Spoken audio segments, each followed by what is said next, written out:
Vamos lá, então? Let's go. Estamos liberados? Tudo jóia. Bom, pessoal, sejam bem-vindos a mais um ensino da nossa série As 7 Palavras ou Características da Igreja.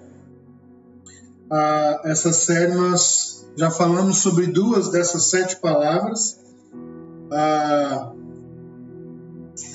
O pessoal que está acompanhando a gente desde o início tem dado sempre um feedback para a gente, tem sido muito gostoso, muito prazeroso. E hoje a gente vai dar sequência começando a 3ª palavra. Eu preparei aqui algo para a gente tentar fazer uma palavra por dia a partir desse instante aqui, mas é óbvio que a gente não está preso a nada disso, né, irmãos? Então nós vamos, à medida em que a gente conseguir fluir aqui no ensino. Para isso, eu queria convidar você a abrir sua Bíblia, ou acessar a sua Bíblia, na carta de Paulo aos Colossenses. Nós vamos ler o capítulo 3, verso 16, para nós começarmos. A palavra grega que nós vamos dar início hoje é a palavra poimênia. Não é a climênia não, viu, irmãos? Minha cunhada. É a poimênia. Tem a climênia e tem a poimênia também. Ela tá aqui no isso. Ela tá aí? Beijo, Mênia. Homenagem grega. Hoje nós vamos falar sobre a 3ª palavra, a palavra grega poimênia. Colossenses 3,16. Yes. Colossenses capítulo 3, versículo 16. Bora lá. Que a palavra de Cristo habite ricamente em vocês. Instruam e aconselhem-se mutuamente em toda a sabedoria, louvando a Deus com salmos, hinos e cânticos espirituais com grande gratidão no coração. Uau! Esse texto do apóstolo Paulo é um referencial, irmãos, para o assunto da poimênia ou poimenia, como alguns dizem.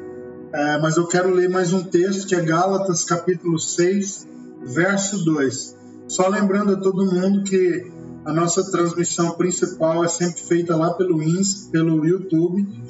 Então, qualquer dificuldade que você tiver no Insta, migra logo para o YouTube, tá?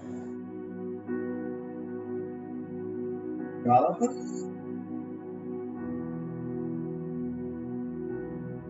6:2.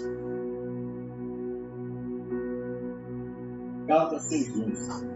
Levem as cargas uns dos outros, e assim estarão cumprindo a lei de Cristo.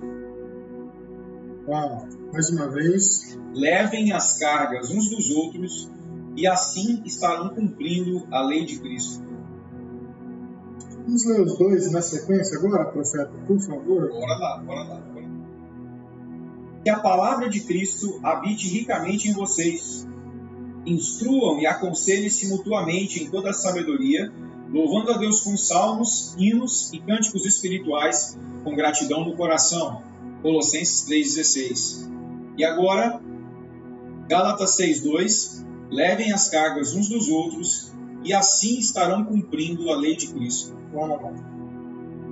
Bom, nós vamos falar hoje sobre essa palavra.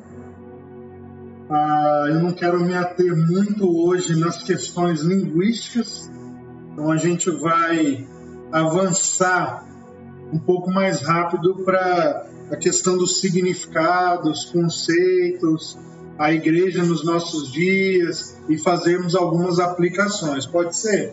Para a gente entrar logo e é óbvio, né, irmãos?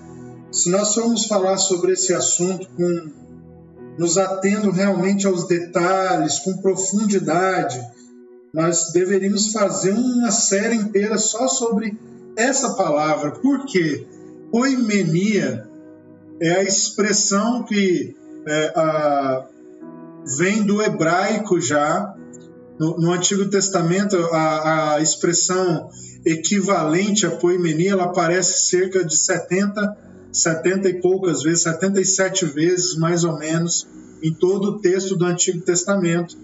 E quando nós chegamos no grego, que é o Novo Testamento, que é de onde vem a expressão poimenia, nós temos também várias ocorrências dessa expressão, sempre ligada ao quê? A uma ação pastoral ou ao pastoreio. Então, se eu fosse traduzir essa palavra, seria pastoreio. Poimenia significa pastoreio ou a ação pastoral. Eu particularmente gosto de dizer mais assim, a ação pastoral. Tá? Então, poimen, que é a expressão mais, o substantivo, significa pastor. Então, por exemplo, quando diz que Jesus é o bom pastor, a Bíblia usa a expressão poimen, tá? Então é dessa ramificação que surge a expressão poimenia, que é o quê? A ação pastoral da igreja. Quando a gente vai tratar, tudo bem, pessoal? Tá legal? Galera, por enquanto, tem interação. Pessoal do YouTube, estão ouvindo bem? Tá tudo ok aí? Tá, né? Tudo tranquilo. Então vamos para cima. Bom, quando a gente vai falar, irmãos, sobre a ação pastoral da igreja, existem alguns problemas dentro disso e nós precisamos lidar com eles. Então, como normalmente eu faço, vou apresentar os problemas, depois a gente vai falar um pouco sobre isso. Quais são alguns problemas que temos? O primeiro problema, que é bem clássico na história da igreja evangélica, que é o seguinte: quando nós falamos de ação pastoral, eu vou usar a tradução dessa palavra mais nesse sentido, para já disciplinar a gente, né? Chamar a nossa atenção para aquilo que é correto. Mas quando vem à nossa mente ação pastoral, quando nós falamos isso, a ação pastoral da igreja, logo vem uma figura na nossa mente. Logo vem uma imagem na mente. Qual é a figura, a imagem que vem à nossa mente quando a gente fala da igreja pastoreando, da ação pastoral da igreja? Que figura vem à nossa mente? Que ação vem à nossa mente? Então, eis aí o primeiro problema, né?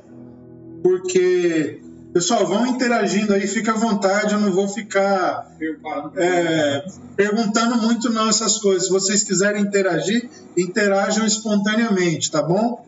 Bom, mas aí já surge o primeiro problema. Por quê? Rapidamente, quando nós falamos da ação pastoral da igreja, na nossa mente, pelo menos na mente da maioria das pessoas, dos evangélicos, vem à mente deles o quê? A ação pastoral da igreja é o trabalho do pastor da igreja.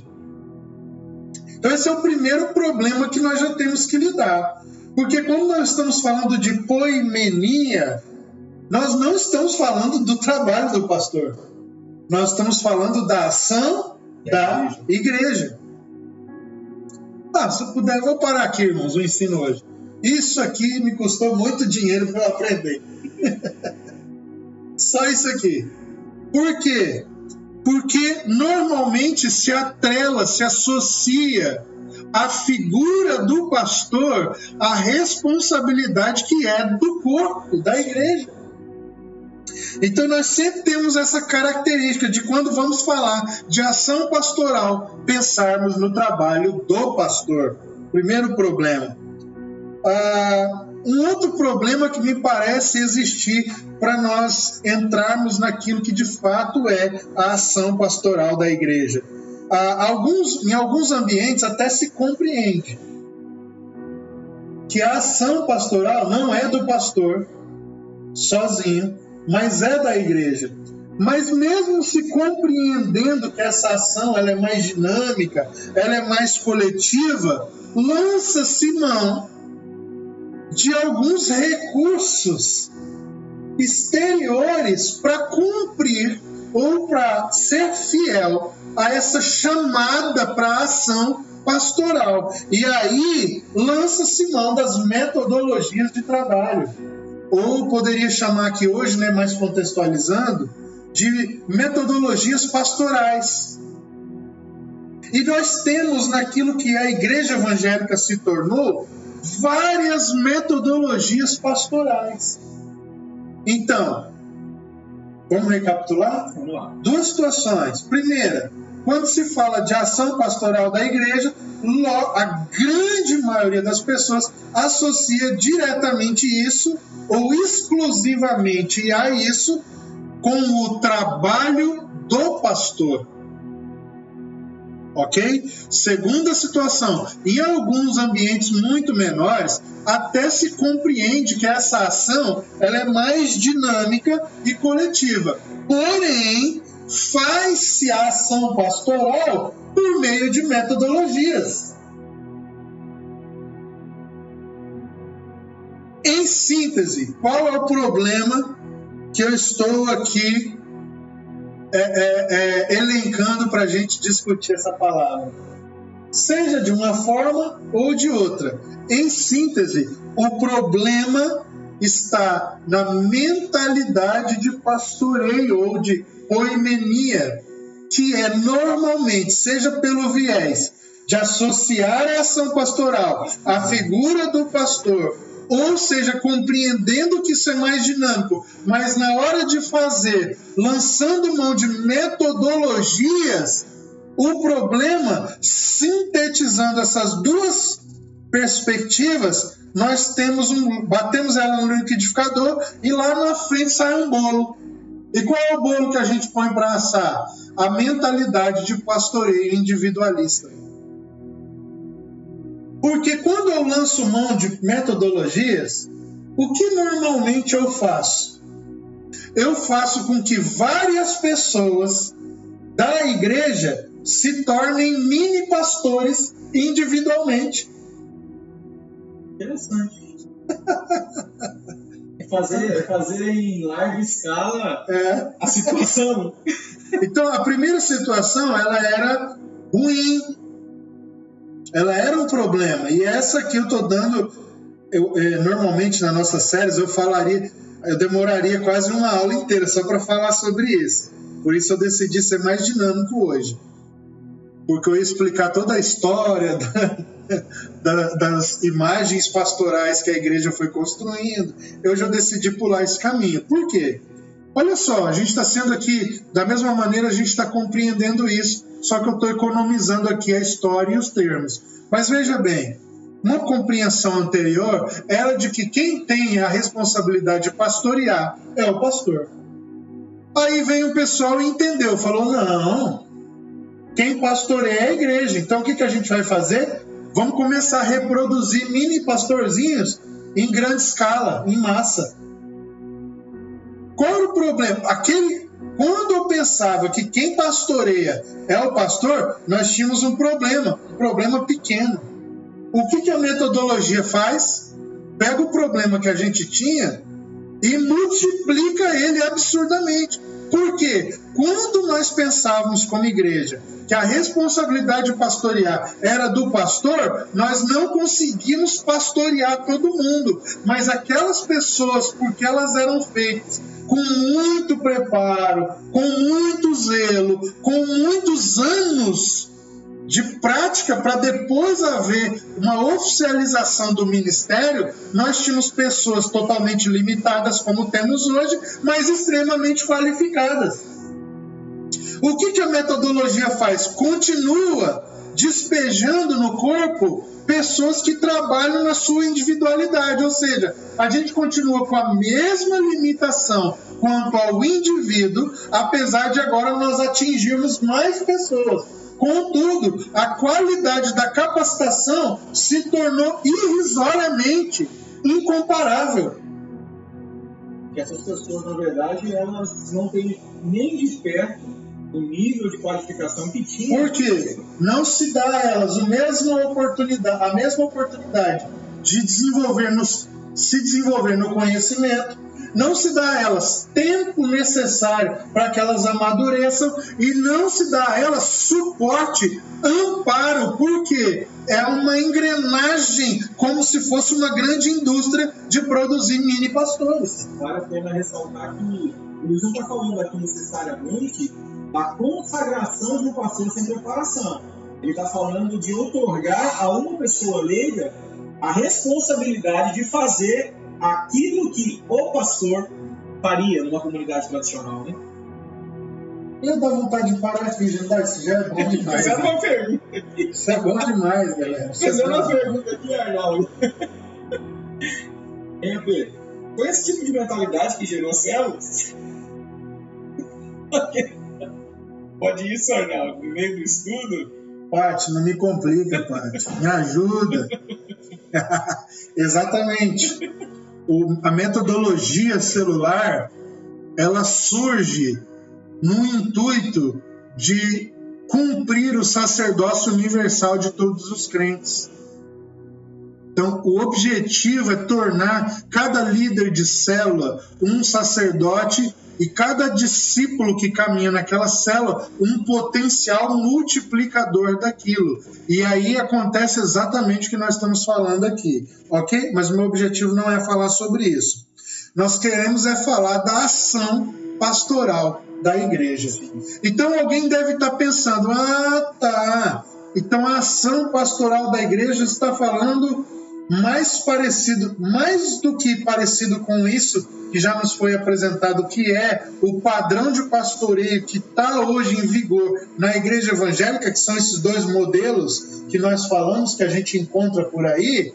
Então você está falando de uma aproximação maior com a igreja católica romana, que tem pastorais que são espécie de departamentos dentro de uma instituição muito grande e que ela tem uma estrutura própria para desenvolver esse sacerdócio diante das demandas que a igreja atende. É exatamente isso que eu não vou fazer.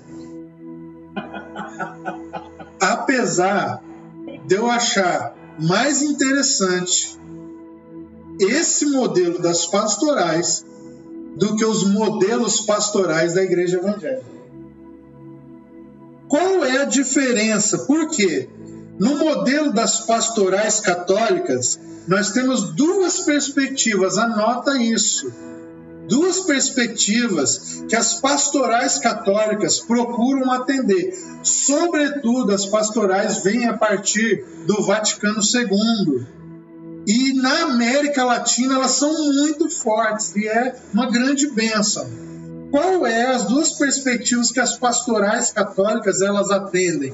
Vou dar um exemplo aqui assim para vocês. A pastoral da criança, a pastoral dos imigrantes.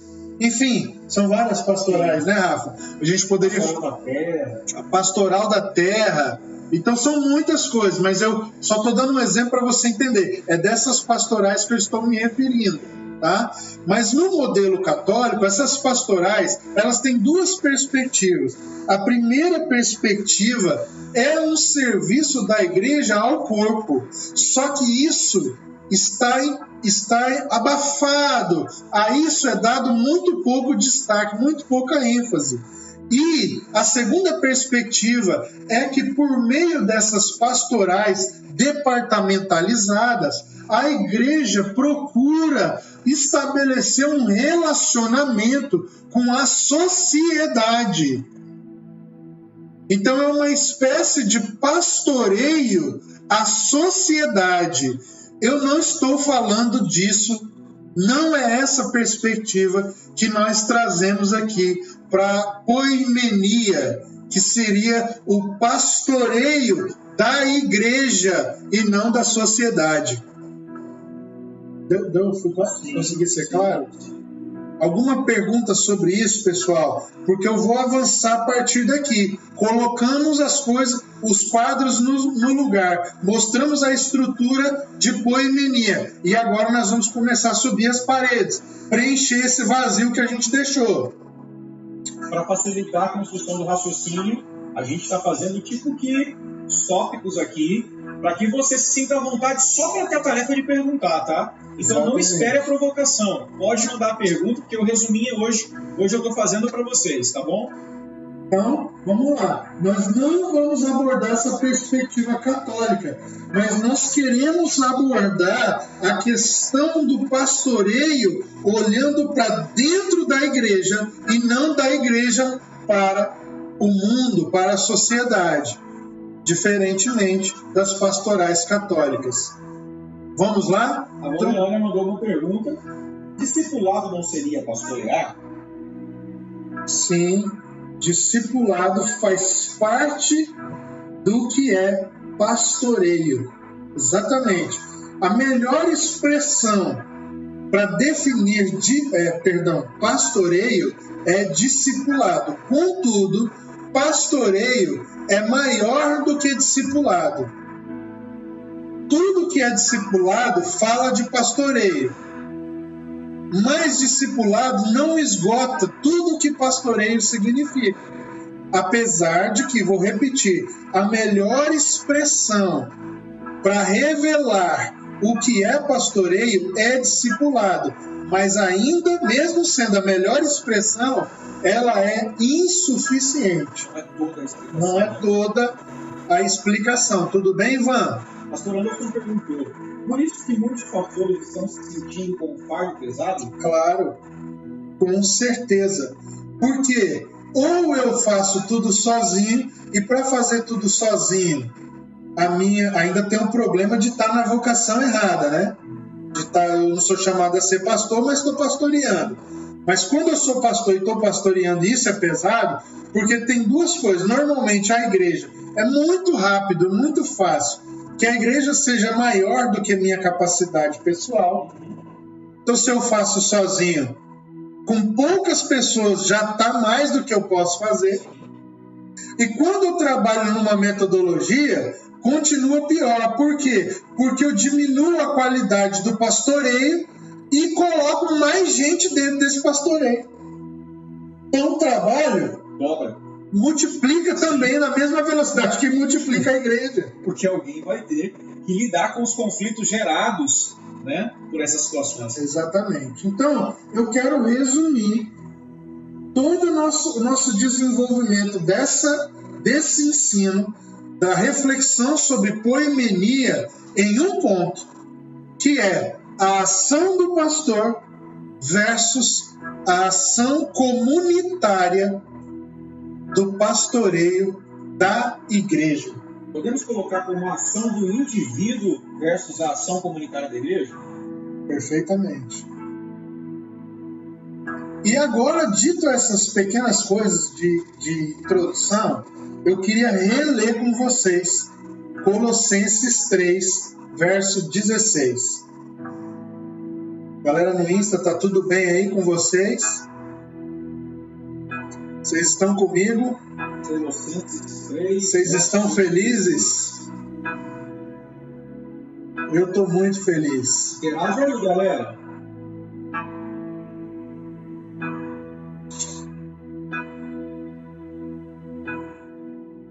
Ó, já quer mandar um joinha.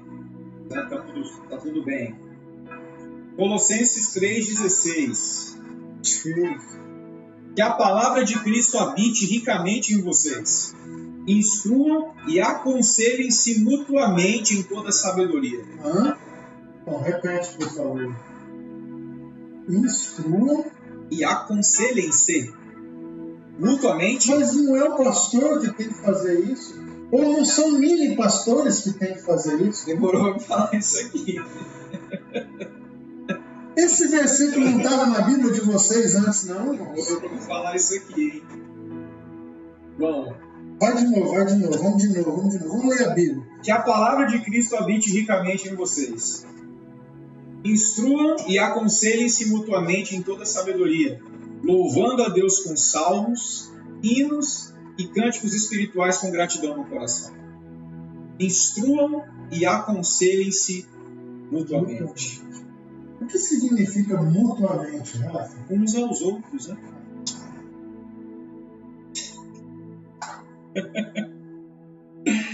Ai. É isso aí, irmão. Deus abençoe você. Saindo do ambiente de ensino, podemos entrar no ambiente de van? Deixa eu deitar aqui. Galera, primeira coisa que eu quero falar para vocês, afirmar. Quando nós vamos olhar para a igreja agora como a comunidade pastoral, vamos olhar para a igreja como uma comunidade pastoral? Lembrando, estou falando da perspectiva das pastorais católicas? Não. Estou falando da dinâmica da mutualidade, que é uns aos outros. As pessoas que já me ouvem ensinar há algum tempo, certamente já me ouviram falar. Há 61 versos no Novo Testamento que vêm complementados da expressão uns aos outros. 61 versículos na Escritura, no Novo Testamento, que dizem uns aos outros. Amai-vos uns aos outros, perdoai-vos uns aos outros, sujeitai-vos uns aos outros, exortai-vos uns aos outros, submetei-vos uns aos outros, exortai-vos uns aos outros, suportai-vos uns aos outros. Enfim, há uma gama de expressões que deixa claro que o chamado de Jesus Cristo à igreja para pastoreio do mundo não está com um olhar para aqueles que estão no mundo, no sentido de estarem apenas em Adão. Mas que o chamado de Jesus Cristo é para que, estando nele, a videira verdadeira, por meio do Espírito da verdade, o Consolador da mesma natureza, que habita em cada um daqueles que nasceu de novo, cada um de nós recebeu uma medida em Cristo Jesus, que quando está em plena operação, vai cooperar para que possamos instruir-nos e aconselhar-nos uns aos outros, ou mutuamente. Meu Deus. É doloroso pensar que, na melhor das hipóteses, aquilo que nos últimos séculos foi construído sobre os pilares de que o sacerdócio comum de todos os crentes basicamente se restringia à liberdade de um crente orar e falar com Deus, ou de ouvi-lo na intimidade da sua casa. Sim. Mas todas as outras coisas comuns a esse sacerdócio, elas permaneceram extremamente clericalizadas, restritas a uma pessoa. Exatamente. E quão pesado é isso ao longo dos séculos, mano? Porque não é pesado, mano. A expressão que você está usando é leve, mas é equivocada. Não é pesado, é comprometedor. Obrigado. Enquanto nós continuarmos funcionando dessa forma que você acabou de descrever como igreja, nós estamos comprometendo aquilo que a igreja nasceu para ser. Porque não tem outra forma de conseguir. Sabe qual é a expressão de Jesus que nós damos ao mundo quando pastoreamos desse jeito? Um Jesus que não tem mãos, que não tem pés. É como se, como corpo de Cristo, fôssemos um corpo mutilado, que não tem mãos e não tem pés, ou como se tivesse mãos, mas não pudesse tocar, tivesse pés, mas não pudesse andar, semelhante aos ídolos que a Bíblia condena. Meu Deus. Estamos tornando o Jesus, o Cristo, uma espécie de ídolo para as nações, porque o pastoreio que exercemos está comprometido na individualidade.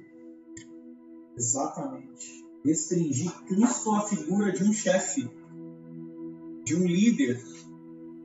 Meu Deus, comprometedor é a palavra certa. Vamos fazer algumas afirmações para nós entendermos como a gente constrói e como a gente pode nos tornar, como podemos nos tornar a comunidade pastoral de Deus. Se nós queremos ser uma igreja que se pastoreia mutuamente, que tipo de ambiente a gente deve construir para as pessoas que nascem de novo? Que características? Então vamos lá?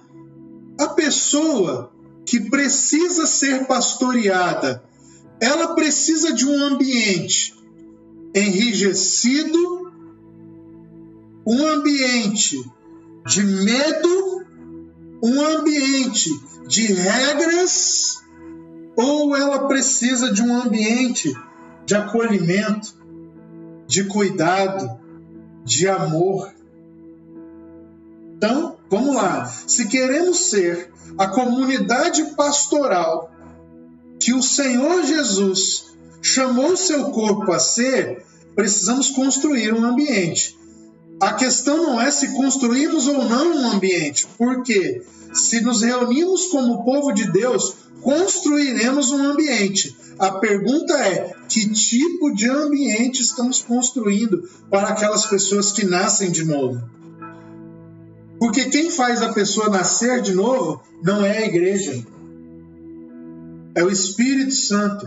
É Cristo operando nela, no interior nela, o novo nascimento. Então, quando uma pessoa nasce de novo, ela é encaminhada agora como parte do corpo de Cristo a encontrar a família espiritual a qual ela pertence.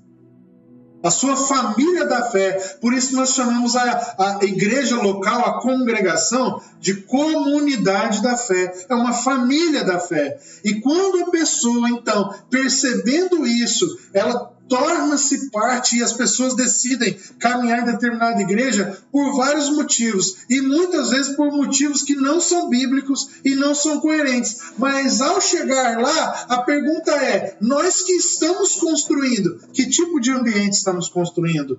O que nós estamos construindo é um ambiente de acolhimento, de cuidado, de amor, é um ambiente de reciprocidade, de mutualidade, ou é um ambiente que ainda tem clérigos? Ou é um ambiente que ainda tem sacerdotes especiais?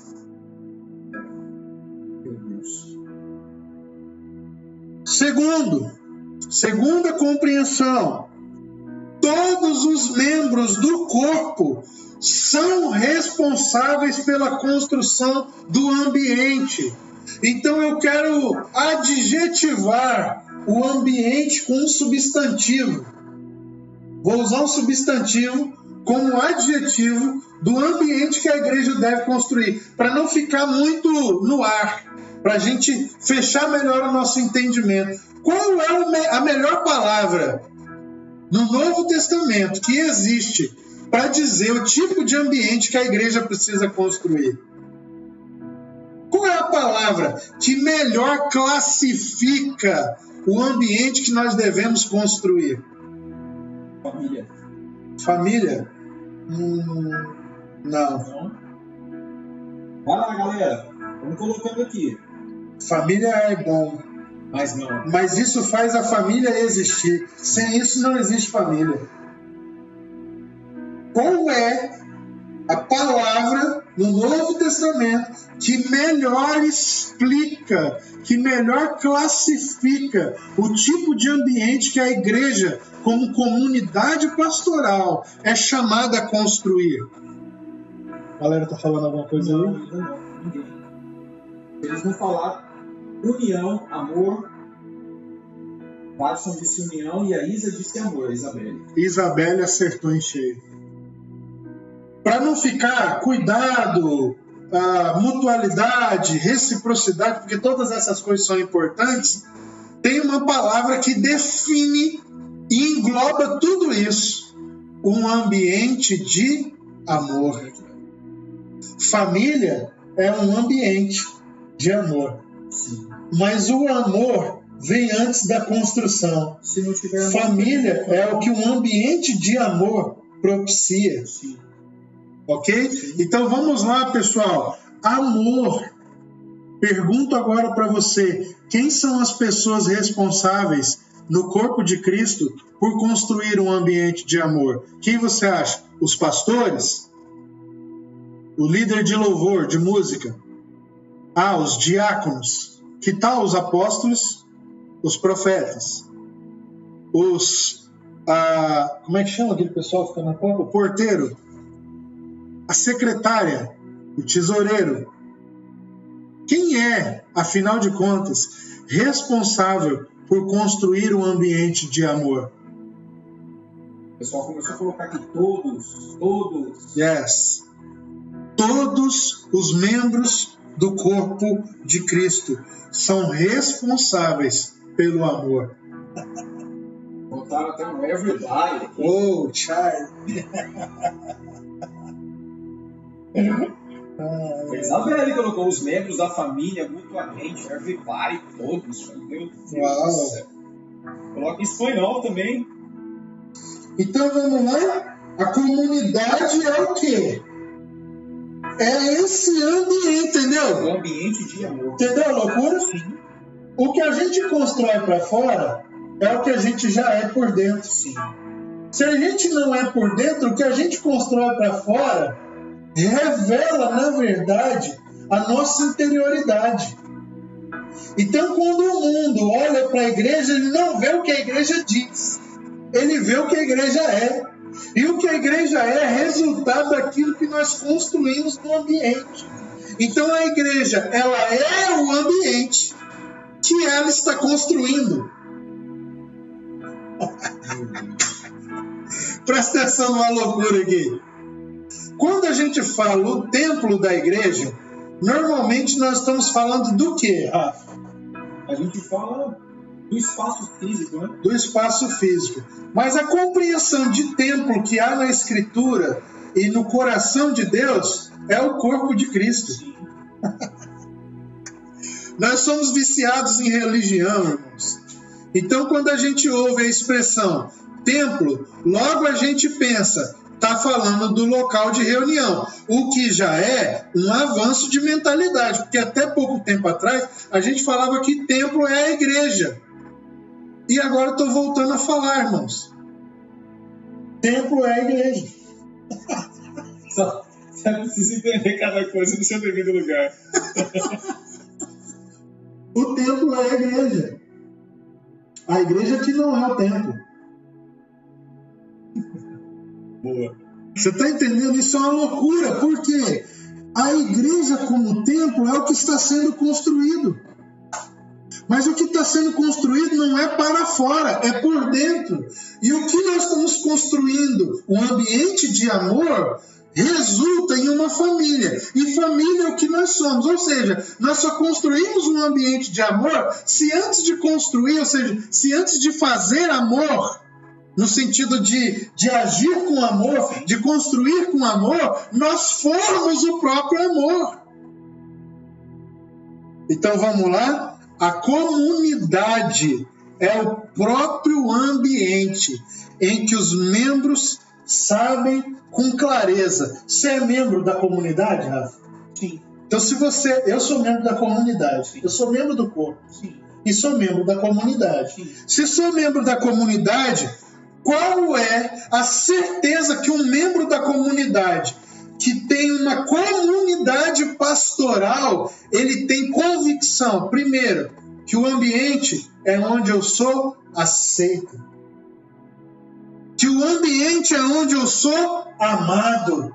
Aceito, amado. E o que mais falta para que eu passe agora a contribuir para esse ambiente? Primeiro, sendo ambiente e depois fazendo ambiente.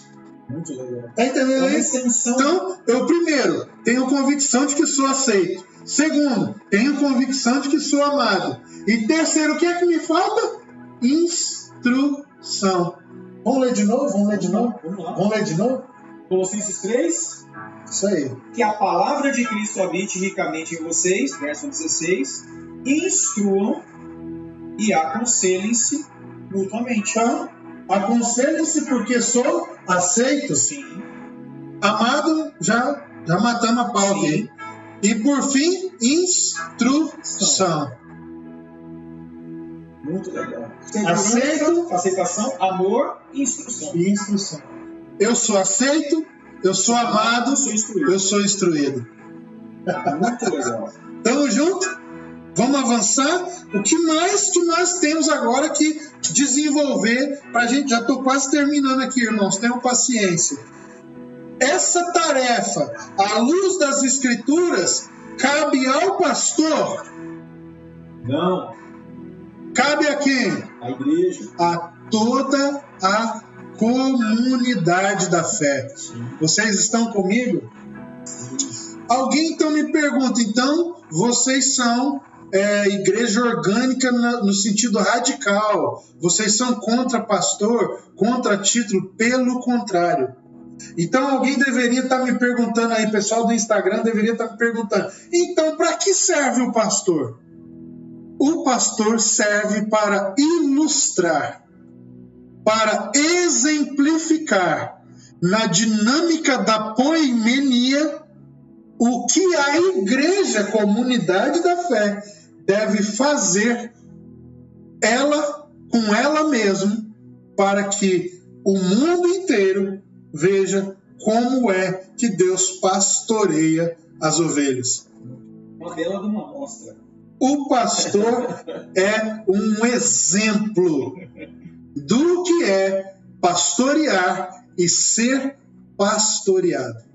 A Isabelle fez uma pergunta.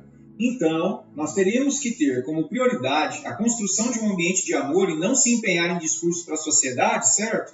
Falo das questões sociais mesmo. Não, presta atenção.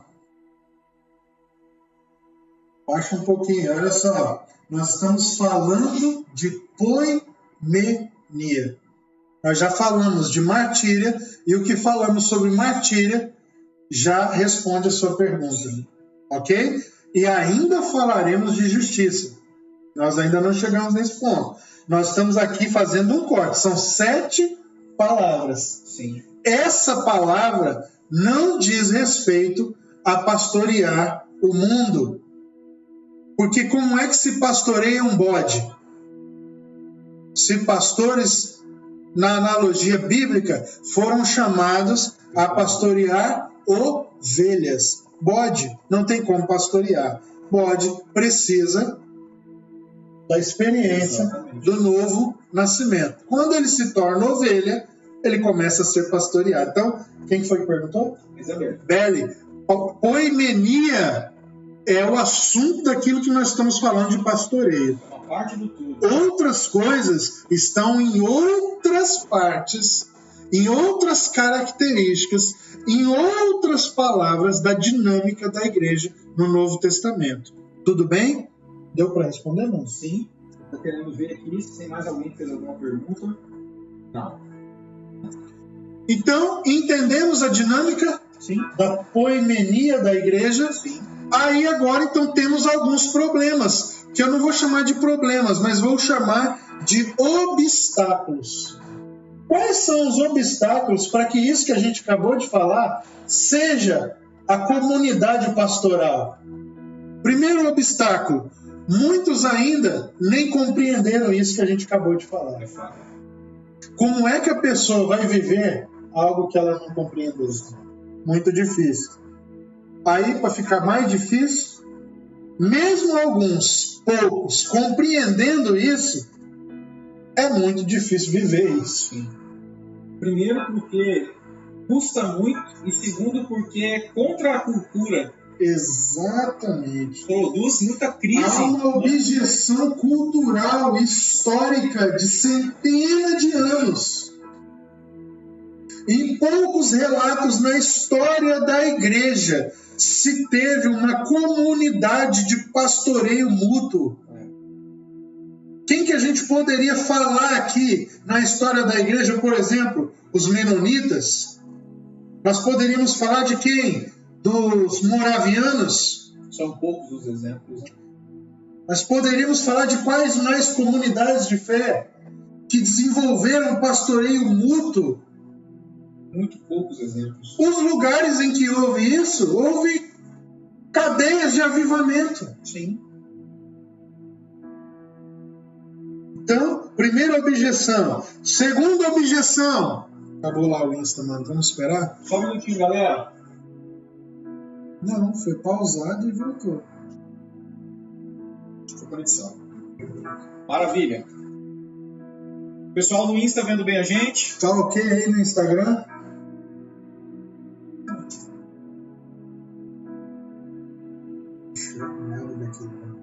Rina colocou travou. Jeff Terra deu um sinal positivo, tá tudo certo.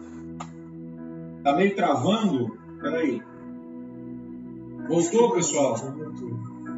Voltou, né? Beleza. Som da sua, beleza. Vamos lá? Então, segunda objeção. Segunda objeção. Quanto maior a igreja, mais difícil é viver essa dimensão. Presta atenção no que eu estou afirmando. Por quê? Quanto maior a igreja, mais difícil é viver essa dimensão. Porque nós estamos vivendo um momento na história da igreja em que existe um verificador de sucesso no ministério, que são os números. Então presta atenção, você pastor, você líder, que vai ver esse ensino, ou está vendo agora ou vai ver depois. Se arrependa da numerolatria, camarada. Se arrependa disso. A numerolatria dificulta muito, porque diminuímos as exigências para o ministério, porque precisamos crescer aceleradamente, porque a quantidade de pessoas que estão chegando numa casa ministerial, para todos, ou para a grande maioria, está expondo o sucesso desse ministério. E isso não tem amparo nas Escrituras.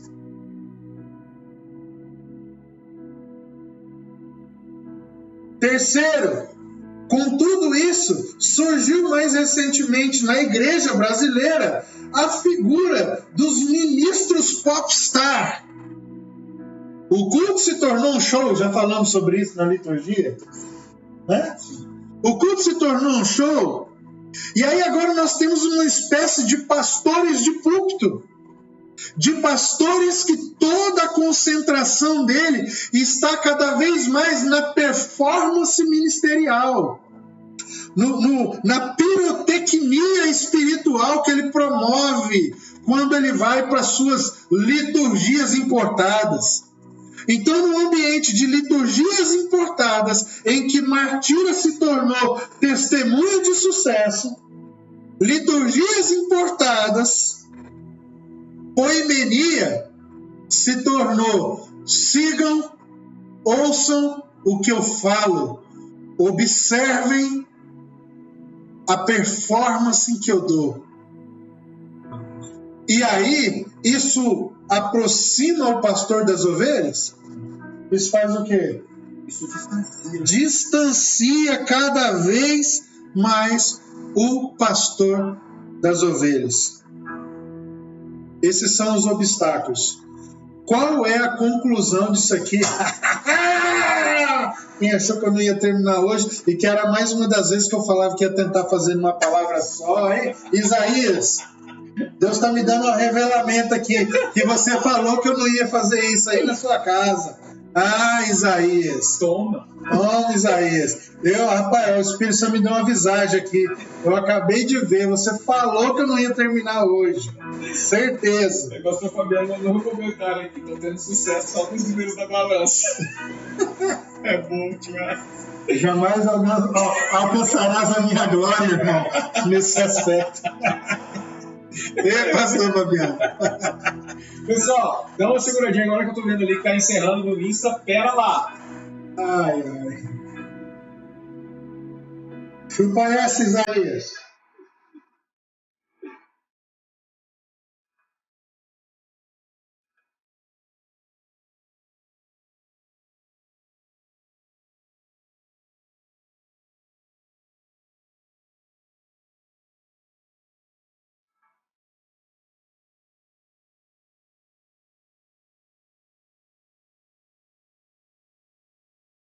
Esperar a galera voltar no Insta. O pessoal já está retornando aí. Isaías, se você quiser confessar aqui para todo mundo. Confessa, Isaías. Você já estava fazendo duvido, ó. Certeza, não acaba não, porque ele sempre fala isso. Mas concluído, irmãos.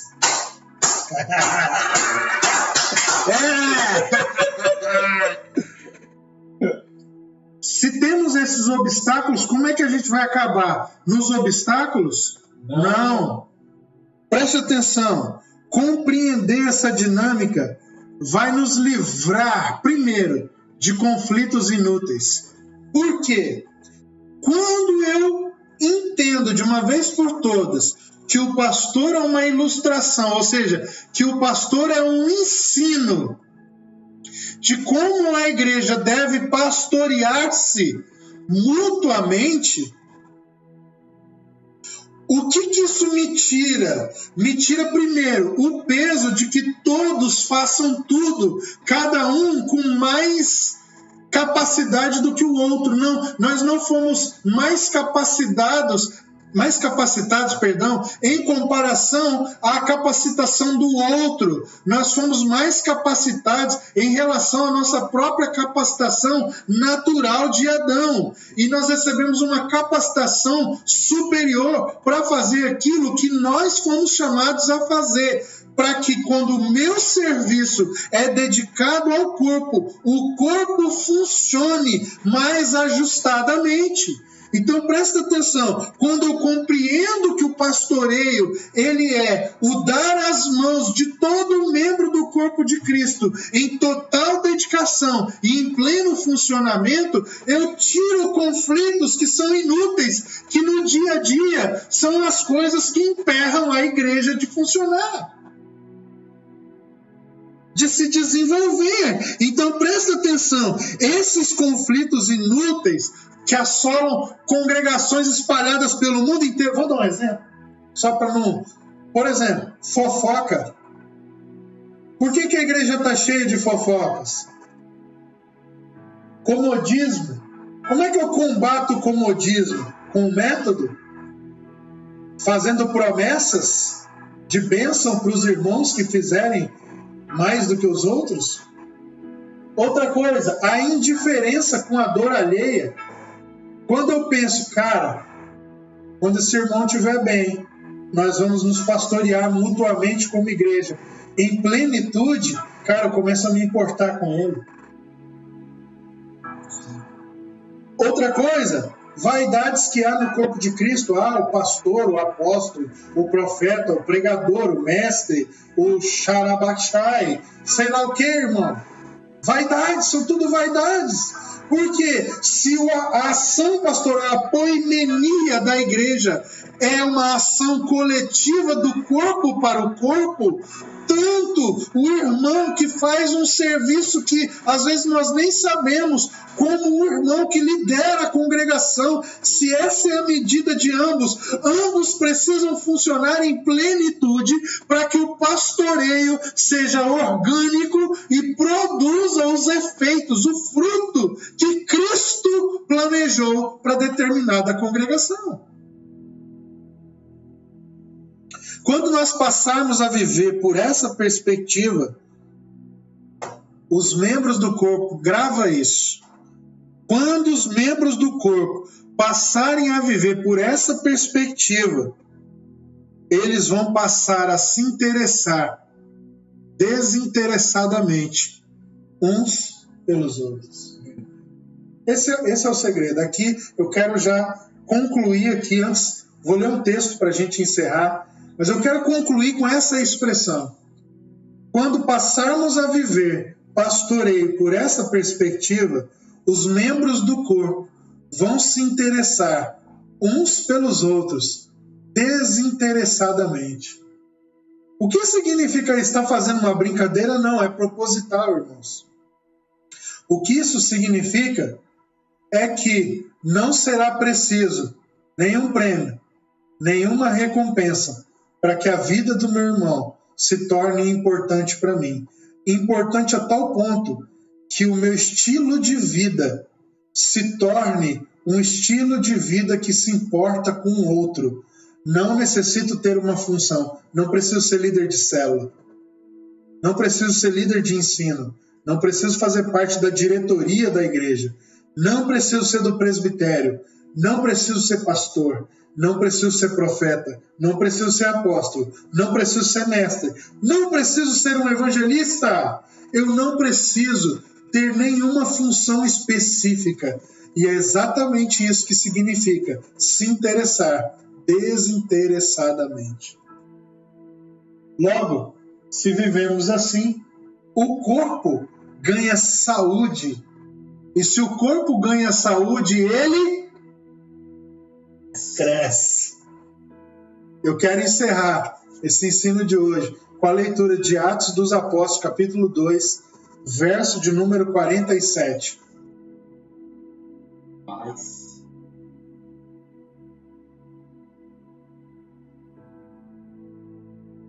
Versículo muito antigo.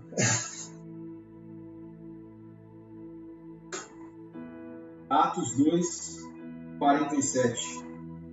Louvando a Deus e contando com a simpatia de todo o povo. Enquanto isso, o Senhor lhes acrescentava dia a dia os que iam sendo salvos. Louvando a Deus e contando com a simpatia de todo o povo. Enquanto isso, o Senhor lhes acrescentava dia a dia os que iam sendo salvos. Essa igreja se pastoreava mutuamente? Sim. Enquanto isso, dia a dia, meu Jesus. Então é isso, irmãos. Essa é a terceira palavra, ou a terceira característica da dinâmica da igreja no Novo Testamento. Poimenia. A dimensão poimênica da igreja está na mutualidade uns aos outros. Deus te abençoe. Estamos juntos. Obrigado aos irmãos que nos acompanharam. Lembrando a vocês que as nossas transmissões têm uma plataforma principal que é o YouTube. Se você for no nosso canal no YouTube, você vai encontrar lá essas gravações, esse material está sendo deixado lá. Normalmente nós não deixamos as nossas séries de ensino disponíveis, mas em fase de teste a gente decidiu deixar essa. Então você vai lá, tem uma série chamada 7 Características, Palavras da Igreja. Você vai encontrar todos os ensinos lá dessas quartas-feiras.